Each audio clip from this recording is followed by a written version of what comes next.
So there's some confusion.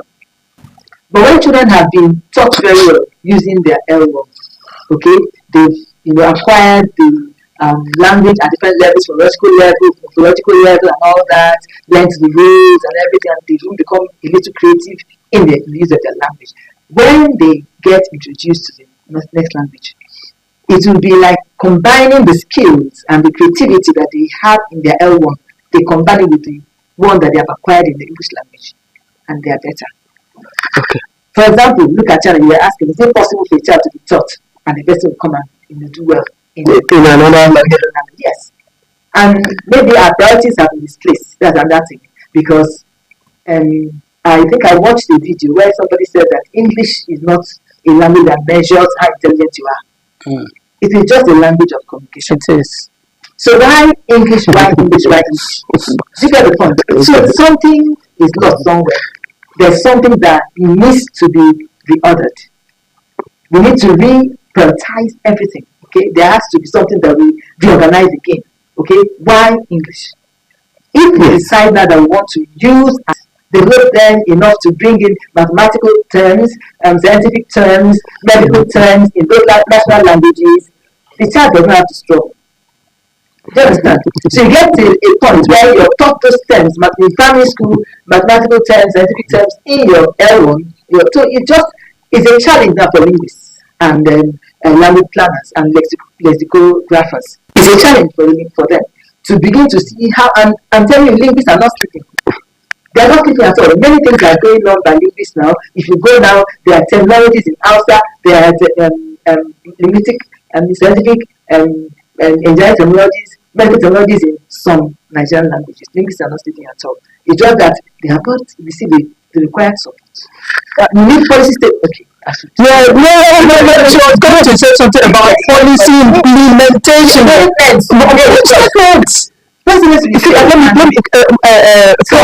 Yes. Let us say, man, don't worry, I'm coming to you. You know your environment. Your name tells me you're from the southeast. Your both names, from southeast. And I know what is working in that environment. No worry, I will come to you and we'll talk about that. And PROF. Yes. Let us take universities as an instance. And I'm south.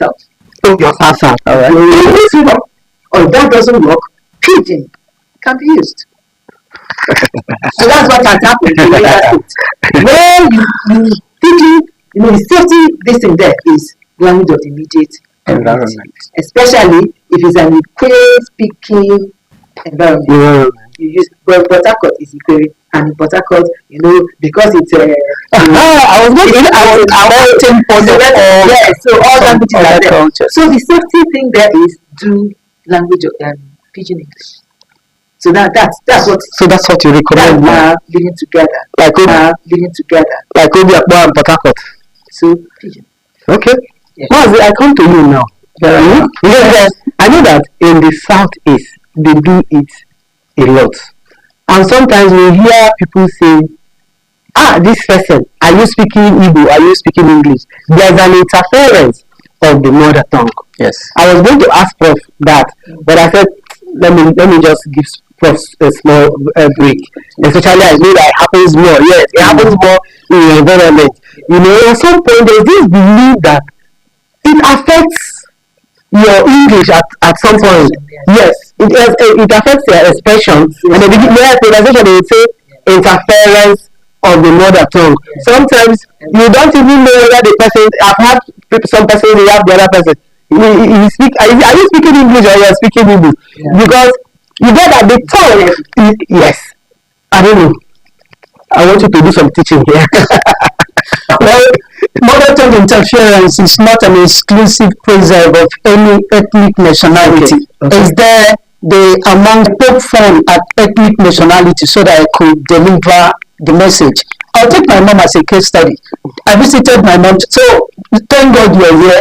We will take the load to Aba. I looked around, I said, where is the load? He said, the main load.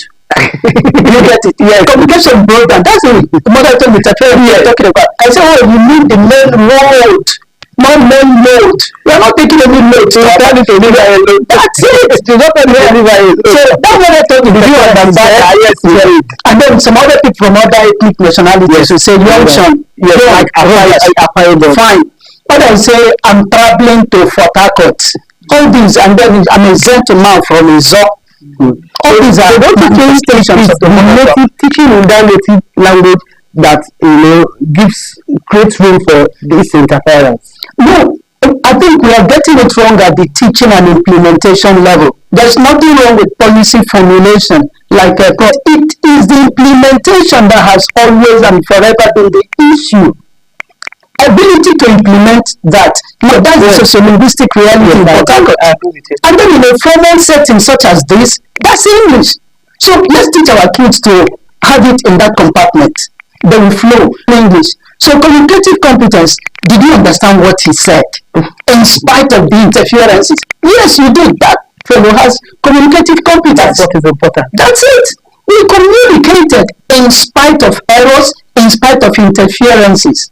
But we're saying that you should stay where you are. When where you are is not good enough, it's not international enough, doesn't align with what we call international intelligibility, you shift. Okay, we'll take a break. When we come back, we'll take a look at the theme of the day, which is Youth Voices on Multilingual Education. So we'll take a break now, and we'll be right back.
Welcome back. In case you're just joining us, this is In-Depth, and on In-Depth we are discussing International Day of Mother Language, in other words, mother tongue. And with me in the studio has been Professor IBIERE KEN-MADUAKO, Dean Faculty of Humanities, Ignatius Ajuri University of Education. She is also Vice President, Literacy Promotion Association of Nigeria. And I also have with me Dr. MAZI, is a lecturer, Department of English Studies, University of Port Harcourt. He is also Vice Chairman, English Language Teachers Association of Nigeria. And together, our mama language. For me, an Ikoro woman, I should be able to speak Ikoro language. For wherever place you come from, you should be able to speak your mother tongue. That's your mama language. That is what Prof and Doc, this is just what they have been preaching here. And they have also added that these languages can be used to teach, at the nursery and primary school level. It doesn't matter whether the mother tongue will interfere someday, but what is important is that they should learn to speak. We should be able to speak our language. And that's why the UNESCO has it as International Day of Mother Tongue, that is February 21st. I guess we are still commemorating the day. We keep the conversation Youth Voices, which is the theme, Youth Voices on Multilingual Education. That's the theme. So what's this theme about? Talking about youth, talking about the voices of youth, talking about multilingual education. Okay. Like I said, the main focus is recognizing linguistic diversity, one, recognizing the endangered language, that's promoting or providing information or knowledge about endangered languages, promoting them, and then inclusion. These are the three things that come out of this celebration. Okay?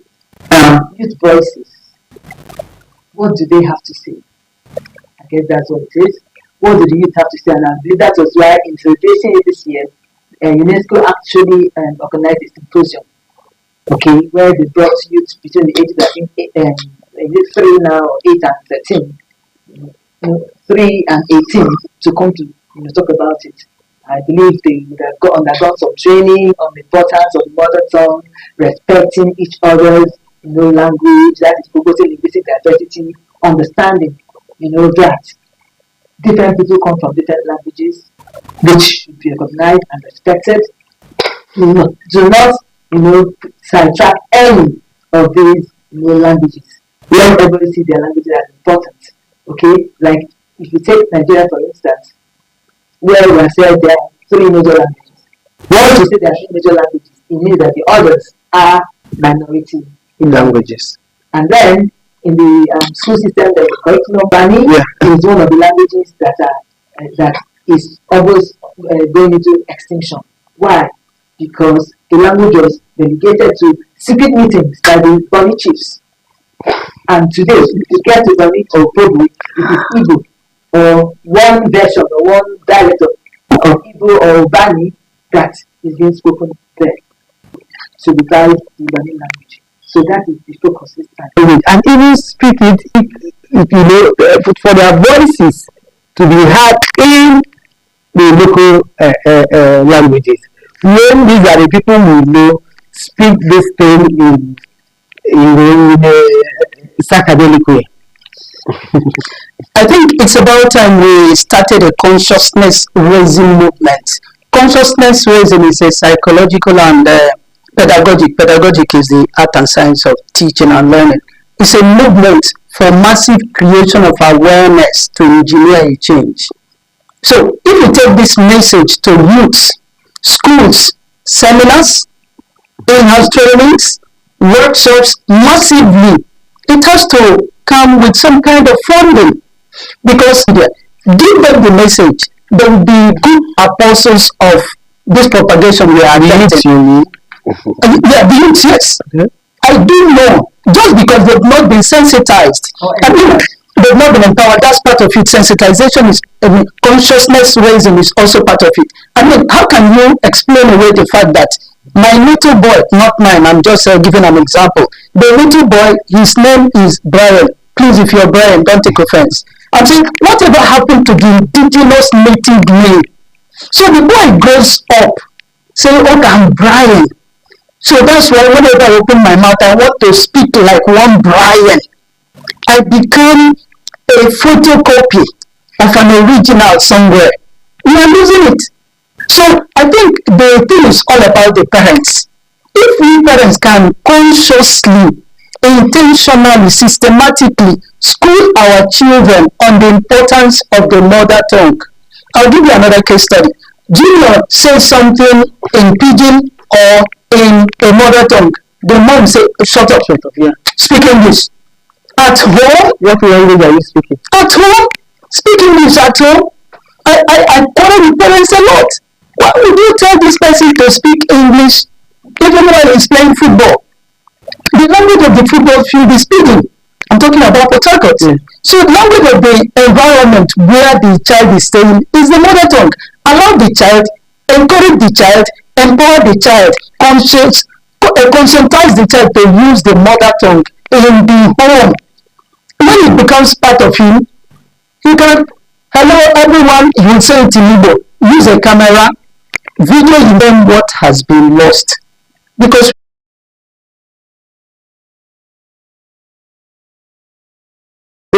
there is, before you say, okay, a particular language has been standardized or codified, you have to bring out a material about it. Perhaps, let's write literature.